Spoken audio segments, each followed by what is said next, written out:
மொத்தம் பிள்ளைகளேங்க உலகத்திலேயே 3 வகை தான் பிள்ளைகள். 1 புத்திசாலி, அடியே வாங்காது, மார்க் நிறைய வாங்கும், சொல்கிற பேச்சு கேட்கும்.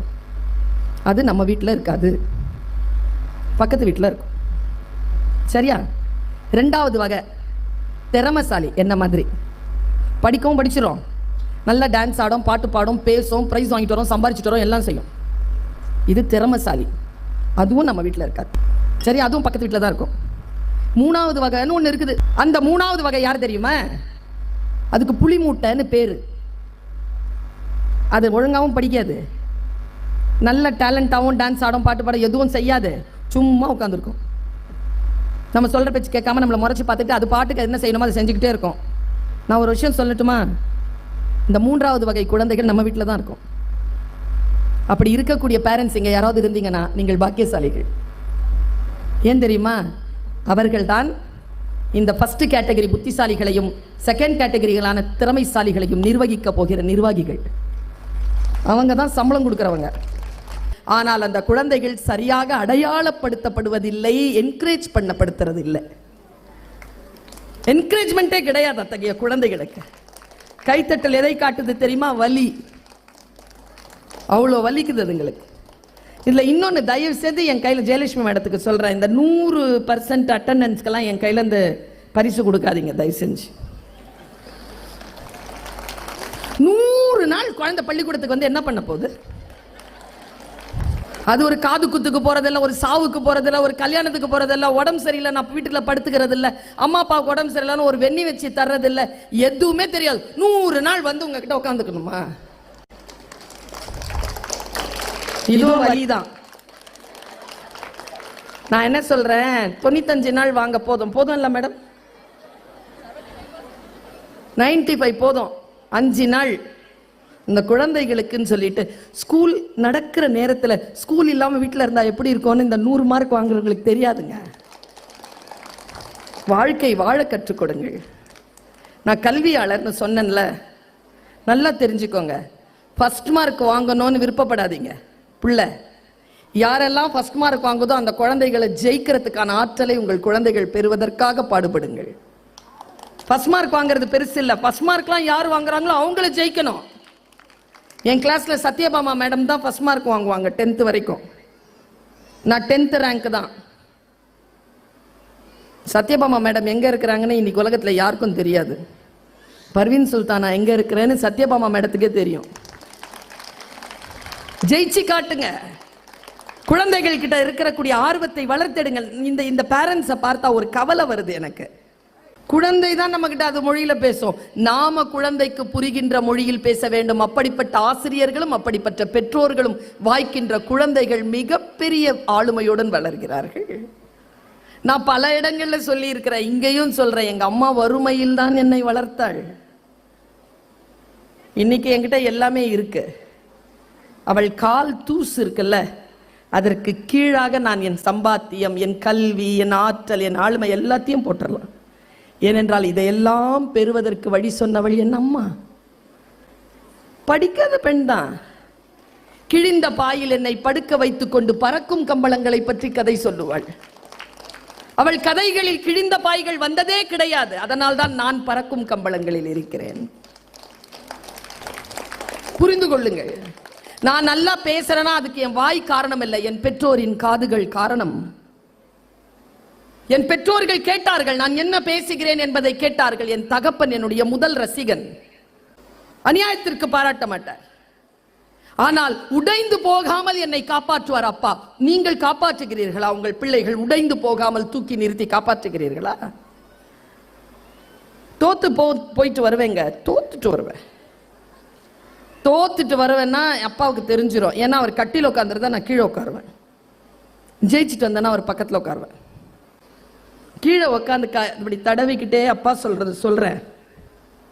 குழந்தைகளோடு கனெக்டடா இருங்க, கான்டாக்ட்ல இருக்காதீங்க, கனெக்டடா இருங்க.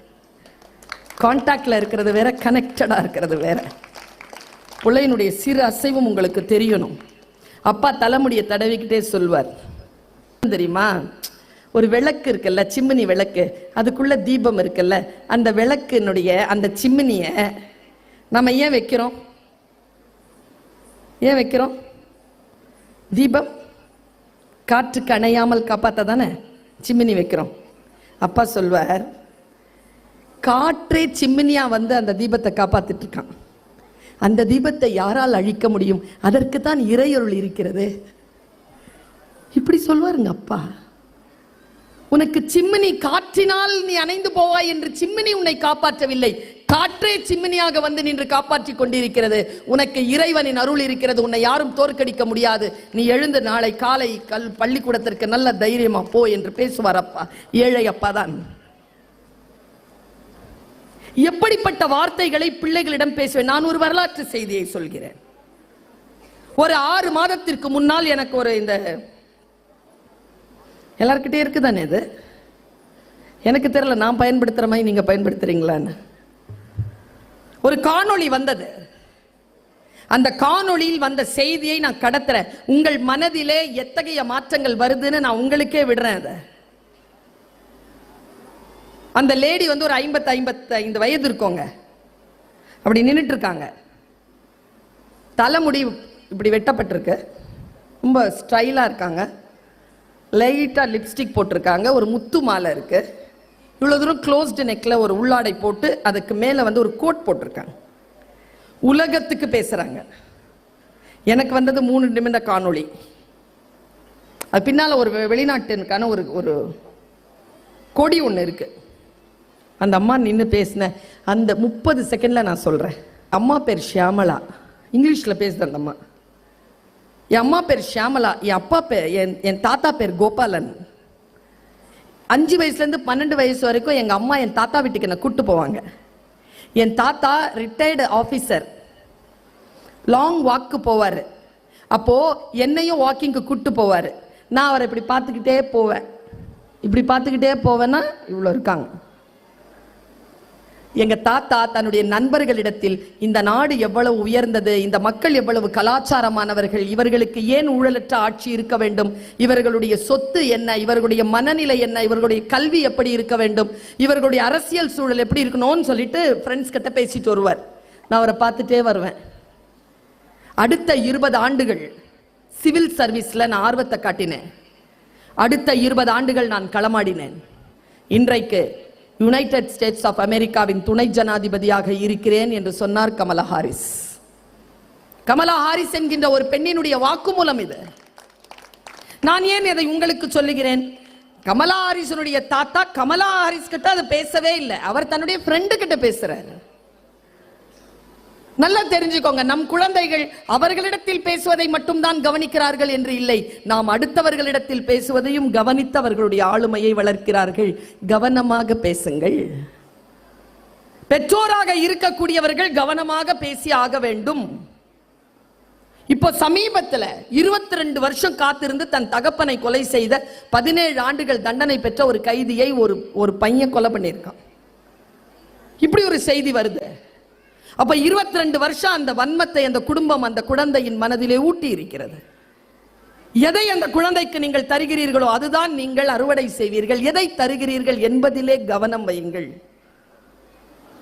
எனக்கு தெரியாது நீங்க எந்த மாதிரியான கலாச்சாரம், எப்படிப்பட்ட பாடல்கள் கேட்கிறீர்கள், எப்படிப்பட்ட டான்ஸ் நீங்க பாக்குறீங்க, உங்க குழந்தை எப்படி டான்ஸ் ஆடணும், எப்படி பாட்டு பாடணும் நீங்க எதிர்பார்க்கிறீங்கன்னா எனக்கு தெரியாது. நீங்கள் எதை எதிர்பார்க்கிறீர்களோ உங்கள் குழந்தை அதை அறுவடை செய்யும். அதை அறுவடை செய்கின்ற பொழுது ஐயோ அம்மான்னு நீங்க கத்தக்கூடாது. நாம் நம்முடைய குழந்தைகளை வளர்த்தெடுக்கின்ற அந்த ஒரு வாய்ப்பு சத்தியத்தில் இருப்பதில் வெளிப்பட வேண்டும். இது அறிவுரை அல்ல. நானும் ஒரு தாய் தான்.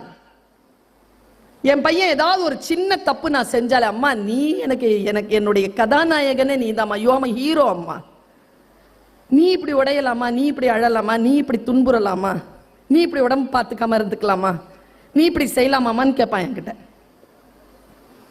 ஏதோ ஒரு வகையில் நாம் நம் குழந்தைகளுக்கு மிகப்பெரிய கனவு நாயகியாக நாயகனாக இருக்கிறோம் என்பதனை மட்டும் நம்புங்கள்.